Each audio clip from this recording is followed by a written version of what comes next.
Salut à tous et bienvenue sur AliExpress pour le test du tout nouveau projecteur XGIMI Horizon. Après les excellentes générations fixes XGIMI H1, H2 et portables avec les Mogo Pro et Halo dont je suis utilisateur, ça y est, la nouvelle génération Horizon est sortie. C'est pas peu dire puisque voilà la gamme des projecteurs qui sont actuellement activés chez moi. Vous avez ici la version portable avec le XGIMI Halo. Ici, vous avez mon bon vieux XGIMI H1 qui fonctionne depuis des années dans ma chambre et son probable successeur, le XGIMI Horizon. Cette génération Horizon étant elle-même complétée par une version pro dont je vous parlerai à l'intérieur de cette vidéo. Trêve de portrait de famille, c'est parti pour le test. Le facteur de forme ne change pas par rapport aux précédentes générations. On est toujours sur un projecteur cubique de 208 mm de large pour 218 mm de profondeur et 136 de hauteur. Il reprend sur le dessus les principaux boutons d'action qu'on va retrouver sur la télécommande, on va dire le strict minimum.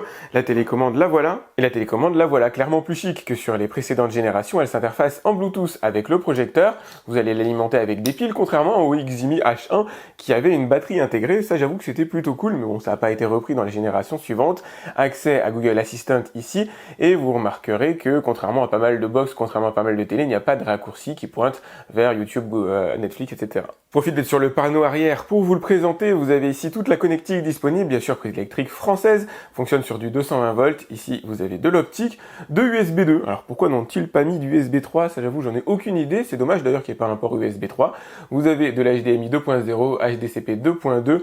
Ici, vous avez du RJ45 pour votre réseau. Et là, vous avez une sortie jack toujours bienvenue. Si le sujet de l'extraction de l'air est toujours intéressant, je vous en parlerai en début du test tout à l'heure.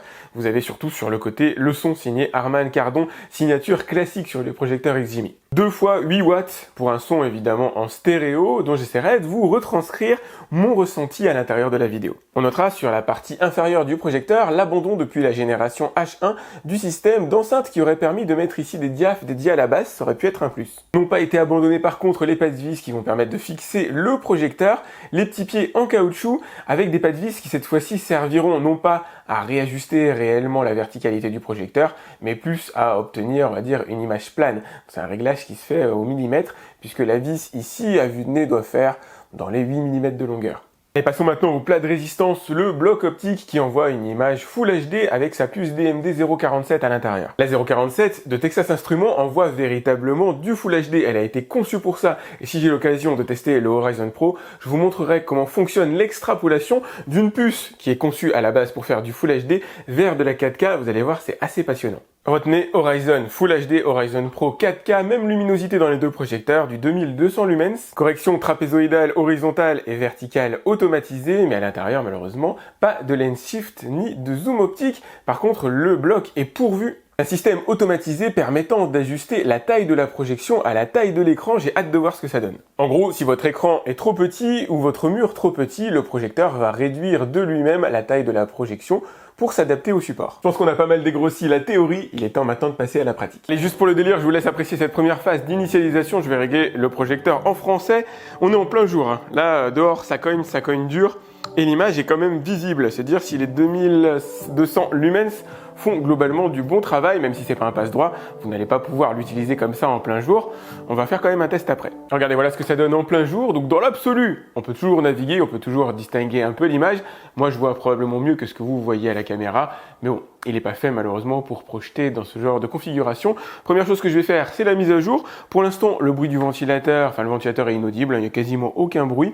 Je mettrai un sonomètre après par curiosité et la télécommande répond absolument immédiatement. Pas besoin de la pointer vers le projecteur ou vers l'écran, ça marche directement. Pour vous donner un ordre d'idée, j'ai positionné le projecteur à peu près 5 mètres de recul, 4,90 m et j'obtiens une taille de projection de 4,30 m mesurée au laser. C'est vrai qu'il me serait utile ce petit laser. Et voilà ce que donne la projection dans une relative pénombre. Il fait pas totalement noir à l'intérieur de mon salon, il y a encore des sources, des entrées lumineuses malheureusement que je peux pas occulter. Mais moi ce que je voulais surtout c'est ne pas positionner le projecteur dans un environnement facile, c'est-à-dire dans une chambre avec 2 mètres de recul et le noir complet, même si c'est le top pour profiter du projo. Là, avec 5 mètres de recul, on peut voir réellement le projecteur fonctionner dans l'environnement peut-être pour lequel il a été taillé, puisque j'ai l'intégralité du mur en face de moi qui est rempli d'images. Et franchement, c'est un vrai bonheur à voir. Premier test important qu'on va réaliser ensemble, c'est celui de l'autofocus. Je vais bouger le projecteur, je vais le mettre dans un autre endroit du salon. Hop, je vais le remettre ici en partie centrale et vous allez voir que l'autofocus est super rapide. Ceci près que je ne l'ai pas recentré comme il fallait. Hop, voilà, nickel. Il peut y arriver de temps en temps qu'il y ait quelques loupés éventuellement, auquel cas vous avez une petite touche sur la télécommande qui vous permet de régler le focus. Enfin, c'est le projecteur qui le fait tout seul avec la mire que vous avez juste en face de vous. Voilà, cette fois-ci, je fais la mise à jour du projecteur. Alors moi, je suis fibré. Donc on a ici le projecteur qui gère les bandes Wi-Fi 2,4 et 5 GHz. Le 5 GHz, si vous pouvez vous le permettre, c'est vraiment top. Regardez la vitesse à laquelle ça télécharge. Ça, franchement, c'est génial. Alors, première chose que je vais faire, je vais aller dans les paramètres et faire la correction trapézoïdale. On va tester la version automatisée qui est juste ici. Alors, j'aurais préféré qu'elle soit automatique sans que je passe directement par les menus. Ok, donc il va me demander de bosser un peu. Alors ce que je vais faire, c'est que je vais l'adapter à votre vue à vous, puisque mon appareil photo est légèrement décentré par rapport au projecteur. J'ai pas pu le mettre au-dessus du projecteur. Je vais réadapter l'image non pas à ma vue personnelle, mais à ce que vous voyez à l'écran. Normalement, là, ça devrait déjà être pas mal. Vous allez bien sûr disposer d'un zoom numérique qui va vous permettre d'agrandir ou de réduire artificiellement la taille de l'écran. Donc il y a quand même pas mal de réglages faisables. Là je suis à 5 mètres de recul, enfin 4,90 m et il est possible d'obtenir une image qui fait à peu près 2 mètres sur mon mur. Bon, moi je vais le remettre en grand écran, tant qu'à faire, autant se faire plaisir un peu. Bon allez, avant de vous présenter, on va dire, le projecteur dans le détail, les menus, etc., j'aime bien vous faire rentrer dans le vif du sujet immédiatement. Et il y a quelque chose qui doit vous sauter aux yeux, c'est la luminosité. Les 2200 lumens sont très vraisemblablement présents à l'intérieur. Alors on n'est pas à la virgule près, mais ça se sent immédiatement. Normalement, vous devez ressentir cette sensation de luminosité que moi j'ai, y compris à 5 mètres de recul et dans le noir, on va dire une relative pénombre, puisque je vois très bien au sol chez moi sans aucun problème. Vous arrivez à ressentir normalement un niveau de luminosité qui est top, qui est absolument génial. Et l'image est belle sur ce projecteur. J'en attendais pas moins de la part de XGIMI, surtout sur un projecteur qui est véritablement Full HD. On a des contrastes tout à fait corrects. Il est possible quand même d'avoir un peu d'informations sur les parties sombres de l'image. Alors pour vous, c'est pas toujours facile à voir avec ma caméra, mais j'ai quand même considérablement amélioré les réglages et l'image est bien réglée de base. Et ce qui est cool, c'est qu'il est d'ailleurs possible d'accéder aux réglages directement à partir de la télécommande. Pardon, là c'est le réglage du flux, donc on est en 4K. Le projecteur décode bien sûr la 4K, alors que ce soit sur YouTube ou sur d'autres flux que vous pourriez lui demander d'absorber. On fera des tests à ce sujet-là juste après. Ce que je voulais vous montrer, c'est les paramétrages. Donc vous y avez accès en direct, ça vous permettra de voir en direct une image et de régler en fonction de votre goût le mode ou en tout cas d'ajuster l'image telle que vous avez envie de faire. Vous allez voir, j'ai fait très peu de réglages. Donc j'ai mis la HDR, le projecteur est compatible HDR évidemment. Donc je l'ai laissé paramétrer sur auto. Je vous montrerai un exemple tout à l'heure, mais quand on désactive la HDR, on perd quand même énormément, notamment en contraste. Alors je vous montrerai sur Star Wars, c'est assez flagrant. Donc contraste local, je l'ai laissé sur moyen, j'ai enlevé la compensation de mouvement, j'ai pas trouvé ça particulièrement utile. Mode image, j'ai changé, alors j'ai réglé 2-3 choses. Vous avez pu vous apercevoir, ou pas d'ailleurs, qu'on est passé à une image qui est déjà un peu plus vibrante en changeant 2-3 réglages tout bêtes. J'ai mis la partie rouge sur 56, la partie bleue sur 42. J'ai laissé le vert là où c'était, j'ai rien modifié ailleurs. Le contraste pour moi est globalement bien géré. Luminosité idem, tout ça, j'ai rien touché. L'image de base était bien paramétrée, mais j'avoue qu'avec 2-3 ajustements, on obtient quelque chose d'encore plus sympa. Niveau contraste et luminosité, vous le voyez pas forcément à l'image, mais on a une bande légèrement plus claire ici sur la partie gauche et la partie droite de l'écran, parce que j'ai réajusté artificiellement l'image.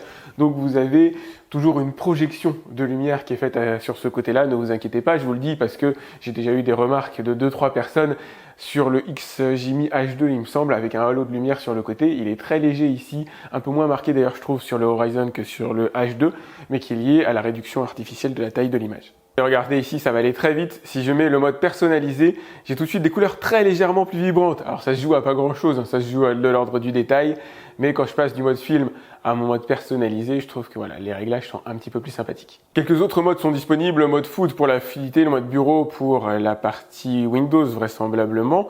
Ici, la partie ordinateur. Le mode jeu, faut brancher un câble HDMI dessus, on se fera un petit test tout à l'heure avec une console de jeu. En ce qui me concerne, je le laisse sur le mode personnalisé quasiment systématiquement. Niveau son, on notera éventuellement l'absence du Dolby Atmos au profit du DTS HD, et effectivement, activer ce paramètre, il y a une véritable différence. Alors je vous le dis, dans les films à la Star Wars, vous obtenez tout de suite une immersion qui est beaucoup plus sympa en activant cette option-là. Pour le reste, j'ai pas vu de véritable différence. Enfin si, il est possible d'accentuer les musiques, etc. Il n'y a pas de mode voix, ce qui est assez étonnant, mais personnellement, ça me manque pas des masses. Maintenant, la théorie, la technique, c'est une chose, mais ce qui compte, c'est le ressenti que vous allez avoir face à l'image. Et c'est bien, franchement c'est génial. Pouvoir avoir ce genre de projecteur à la maison, c'est un véritable plaisir.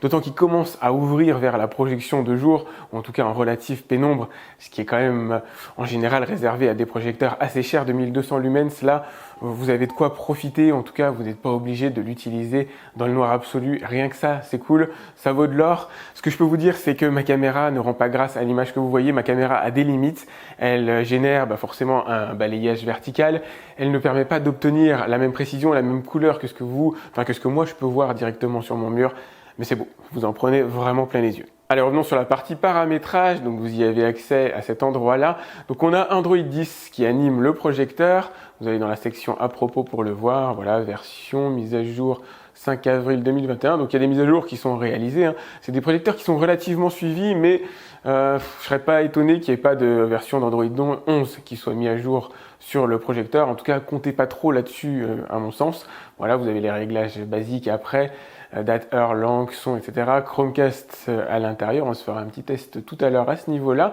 Vous allez pouvoir brancher des périphériques externes grâce au Bluetooth 4.2 ou Bluetooth 5. C'est Bluetooth 5 qui est dans le projecteur, mais rétro-compatible avec les périphériques qui seraient Bluetooth 4.2 branchables ici. Différents paramétrages sont disponibles en supplément de ce que je vous ai montré tout à l'heure. Niveau luminosité, vous avez la luminosité adaptative. Personnellement, je ne suis pas particulièrement fan, d'autant que je trouve que ça jaunit l'image. Donc je vais laisser sur la luminosité classique. La correction trapézoïdale, on l'a vu tout à l'heure, vous pouvez le faire à la main ou partiellement l'automatiser. Alors je dis vraiment partiellement, hein.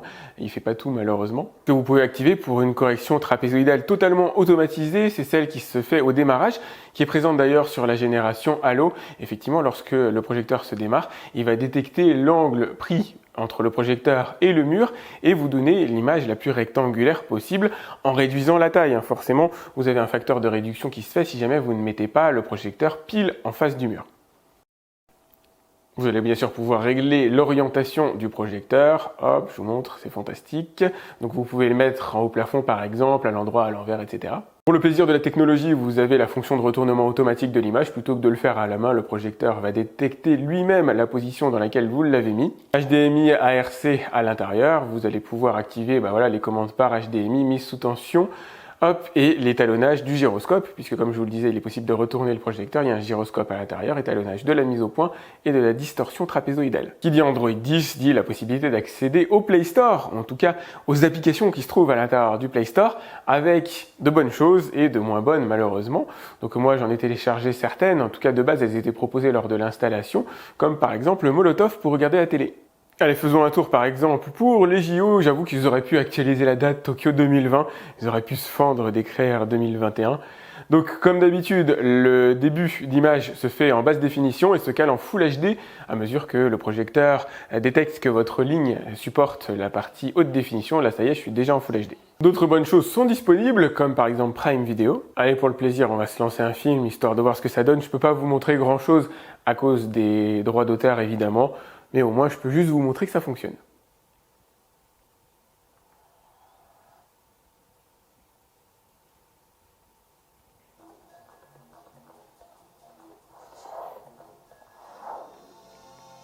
Et voilà, vous avez au moins la phase de présentation ici de Metropolitan qui est visible avec un bon niveau de luminosité. C'est toujours l'occasion de profiter un peu de l'image. Vous avez bien sûr d'autres trucs cool comme par exemple Disney Plus qui est disponible. Vous avez des applications très utiles que moi j'utilise constamment comme VLC, mais malheureusement, alors Plex aussi d'ailleurs, malheureusement pas de Netflix réellement intégré à l'intérieur du projecteur. C'est quand même des facochères. Alors là, il nous laisse accéder à l'interface Netflix, il nous laisse miroiter l'idée que ça va fonctionner, mais non, il me dit désolé, votre compte ne peut pas être utilisé sur cet appareil. Mon compte est normal, hein. Moi j'ai un compte Full HD chez Netflix, normalement je devrais pouvoir, mais c'est pas le cas. Alors dans la vie, faut pas se laisser abattre, je vais quand même essayer de lui glisser un APK dans le ventre, on sait jamais. Voilà, je vais tenter une installation un peu à l'arrache. Application non installée, ok, malheureusement ça va pas le faire, je vais essayer avec celle-là. Application installée, ok, ouvrir. Allez, il n'y a plus qu'à croiser les doigts. Alors c'est sûr, ça va être moins intuitif que la version classique. Virgin River, ça a l'air passionnant ça. Bon, visiblement, il y a moyen de contourner le système. Alors là, je suis en basse définition, je pense qu'on va monter d'un cran en quelques secondes. Voilà, alors c'est certainement pas du Full HD, mais ça doit être au moins du 720p. Ça fera l'affaire. Pour y accéder d'ailleurs à l'application Netflix que vous venez d'installer, je vous conseille de mettre Sideload Launcher. Et je vais essayer d'accéder à mon disque dur et on va tester la fonction de reconnaissance vocale Explorer. Donc je dis ça, c'est pour télécharger un navigateur qui me permette d'accéder au disque. Alors j'ai déjà été téléchargé Explore, je vais en prendre un autre. Elle est à l'intérieur de File Manager. Et il y a un truc qui m'a embêté, c'est que mon disque avait bien été détecté sous Explore, mais il ne l'est pas visiblement sous File Manager. Regardez, je vais vous montrer, je vais aller sous Explore. Voilà, donc j'ai bien mon Mac Store qui est détecté ici, mais impossible de rentrer à l'intérieur. Et là, je sais absolument pas pourquoi. Bah ouais, c'est bizarre, mon disque dur n'est pas... Alors, il est reconnu, mais en tout cas, impossible d'aller à l'intérieur. Est-ce que c'est par rapport au partitionnement ou pas? Ça peut être gênant pour vous, moins pour moi, puisque en ce qui me concerne, j'utilise un NAS, donc je vais pouvoir y accéder de manière différente, mais c'est quand même étrange. La clé USB, pas de problème, elle a fonctionné direct, mais le disque dur de 4 Tera, pas du tout. Ouais, il doit se passer quelque chose parce que même VLC ne parvient pas à y accéder. Ah, j'ai essayé avec un disque plus ancien, et là ça fonctionne, un disque de 1 Tera, alors est-ce que c'est le formatage ou pas? J'en sais rien, mais bon, au moins ça marche. Du coup, j'ai lancé un film encodé en H264 encapsulé dans du MKV, un film de 18 Go, et ça fonctionne de manière totalement fluide, nickel. Même combat avec un film, cette fois-ci encodé en H265, plus difficile à décoder parce que ça demande plus de ressources processeur, et idem, ça marche de manière totalement fluide, ça c'était prévu. Le projecteur est d'ailleurs taillé pour la 3D, alors side by side ou superposé comme vous pouvez le voir là, avec des lunettes spécialisées évidemment, de la 3D active, pas des lunettes bleues et rouges. Allez, bienvenue cette fois-ci sur mon ordinateur, je l'ai branché en HDMI, il a été reconnu immédiatement par le projecteur, aucun réglage à faire évidemment. Je vais changer le mode image, il y avait un mode image bureau, je me demande si ça change quelque chose. Ouais, non, enfin moi je trouve pas ça particulièrement joyeux, pas particulièrement heureux. Je vais me remettre en mode film, c'était très bien, à ceci près que pour vous, il y a peut-être un peu trop de luminosité.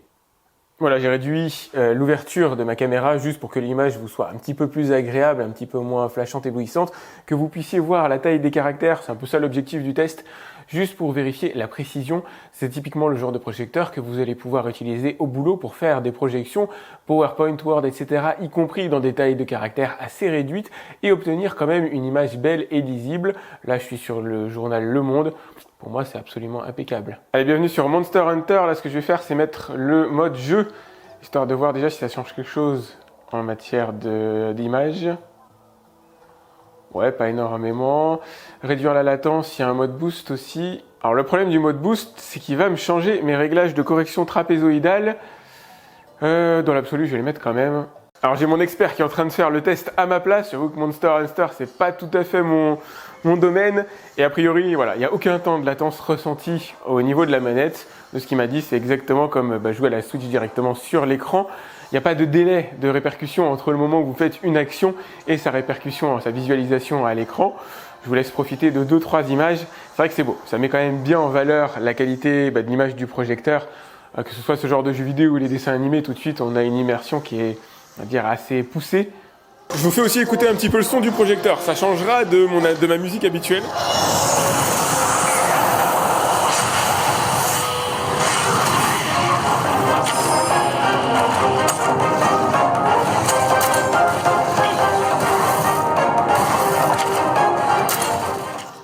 Alors le son est bon, dans l'absolu, il est assez limpide, il est assez clair. Par contre, je trouve qu'il manque de profondeur. Par rapport notamment au XGMI H1 que j'ai l'habitude d'utiliser ici, je trouve que ça manque un peu de base. Je l'ai essayé notamment à travers Star Wars et ça m'a manqué. Ouais, je pense qu'ils auraient pu améliorer à ce niveau-là, rajouter au moins des diaphragmes qui simulent un peu la base. On va pas mettre un vrai caisson à l'intérieur, mais pour moi, il y a besoin d'un petit peu plus de profondeur pour s'immerger dans certains films d'action. Petit bémol, en quittant le mode jeu, en me mettant en image personnalisée, j'ai perdu mon réglage trapézoïdal, celui que j'avais réalisé juste avant. Donc du coup, va falloir le refaire. Allez, petit test qu'on peut se faire ensemble, lancer une vidéo depuis mon smartphone et la lire sur le XGMI Horizon. Ça marche vraiment impeccablement. Autre test qu'on n'a pas fait pour l'instant, l'assistant Google. Je veux regarder Katy Perry Roar sur YouTube. Ah déjà, il a bien compris ce que j'ai dit puisque la phrase qui a été écrite en bas est bonne. Par contre, il me dit que le contenu n'est pas disponible. Par contre, il comprend la fonction lance Katy Perry sur YouTube. Lance Katy Perry sur YouTube. Voilà, et il met hot and cold pour le coup. Le global fonctionne plutôt bien. Lance VLC. Allez, test plus difficile. Lance un Prince à New York 2 sur Prime Video. Alors, il a au moins compris de lancer Prime Video, c'est déjà ça, mais il va peut-être pas me mettre un Prince à New York. Oh, beau gosse, il l'a fait. Alors, comme j'avais regardé, là, c'est la fin du film. Remets le film au début. Ah, Bon, il peut pas tout faire, mais il s'en sort bien quand même. Quiconque possède ce genre de bébé a vraiment de quoi être heureux, c'est le moins qu'on puisse dire. Nous, on est des utilisateurs inconditionnels de projecteurs, il y en a pas moins de 3 en activité chez moi. C'est dire si, pour nous, c'est devenu vital. Et j'imagine que si vous avez mis le pied dedans et mis le bon pied avec un bon projecteur, je pense que c'est pareil pour vous. Et si vous avez la chance de pouvoir commencer avec des projecteurs de chez XGIMI, franchement, faites-le. C'est sans regret aucun, c'est presque addictif. Pour nous, c'est devenu obligatoire. Et j'avoue que le XGIMI Horizon nous a séduits. Navigation fluide, Android 10, l'accès à la plupart des applications à part Netflix, qui est un véritable défaut, même si je suis parvenu à installer Netflix par un moyen détourné. Au final, j'avoue que j'aurais préféré avoir la version native en Full HD, ça aurait été cool. L'image est magnifique et la première chose que vous allez dire lorsque vous allez allumer votre nouveau projecteur XGIMI Horizon pour la première fois, c'est waouh, c'est quasiment certain. Il n'y a presque aucune correction à effectuer, l'image est belle de base. Ce que j'aurais aimé, c'est une correction trapézoïdale un petit peu mieux automatisée, comme on l'avait d'ailleurs sur la version Mogo Pro qui officie chez moi ou la version Halo. Dès lors que vous orientez différemment le projecteur, vous avez la correction intégrale qui est faite automatiquement, que ce soit le focus ou la correction trapézoïdale. Il gère extrêmement bien le réseau, la partie internet. J'ai pu me connecter à mon NAS sans aucun souci et envoyer dessus des fichiers, des flux en 4K, des flux assez gros, des fichiers d'une quarantaine de gigas, grâce notamment, à mon avis, aux 5 GHz. Je pense que si vous pouvez avoir un réseau chez vous en 5 GHz, faites-le. Ça permet de transférer des fichiers quand même assez costauds et d'utiliser le projecteur sans avoir recours au port extérieur ou au branchement éventuellement d'un disque dur. Et j'avoue que j'ai été étonné pourquoi mon disque dur de 4 Tera a pas fonctionné alors que le 1 Tera est passé, là j'avoue je sais pas. Le contraste est correct, mais c'est surtout la luminosité qui séduit le plus sur ce projecteur et permet vraiment de donner de l'impact à la HDR avec des contenus plus éclatants, des effets lumineux qui ressortent de l'écran. Et malgré cette bonne luminosité, la consommation électrique reste malgré tout modérée avec une conso allant de 50 watts à 150 watts lors de pics lumineux. Les bonnes choses ont évidemment un prix, mais relativement modéré par rapport à la précédente génération H2, il n'y a que 100 € d'écart, et surtout il est beaucoup moins cher que la version 4K qui embarque pourtant la même puce AMD 047, avec 600 € d'écart entre les deux. J'avoue que le Horizon se positionne plutôt bien, mais c'est clair qu'il n'est pas fait pour toutes les bourses. Pour venir découvrir son prix, je vous ai mis le lien directement dans la description comme d'habitude. Après, j'avoue que dans la famille XGIMI, il y a d'autres alternatives qui sont carrément séduisantes et ça mériterait presque de faire une vidéo à part entière sur quel type de projecteur choisir entre les versions portables que vous pouvez avoir, comme le Halo, le Mogo Pro, etc., ou les générations fixes H1, H2. Le H1 doit plus être en vente, mais à minima le H2 ou les versions Horizon, ça peut me motiver éventuellement à faire une vidéo. Je vais y réfléchir. En tout cas, si ça vous intéresse, n'hésitez pas à me le dire directement dans les commentaires, à me laisser un message si vous avez des questions. Pensez à liker cette vidéo, ça c'est très important pour moi, à vous abonner à ma chaîne si c'est pas déjà fait, à cliquer sur la cloche qui vous permet d'être alerté lorsque je lance un nouveau test, parce que c'est pas automatique, il suffit pas d'être abonné malheureusement pour recevoir les notifications lorsque je lance une vidéo. Et moi je vous dis à très vite pour un autre test sur AliExpress. Salut!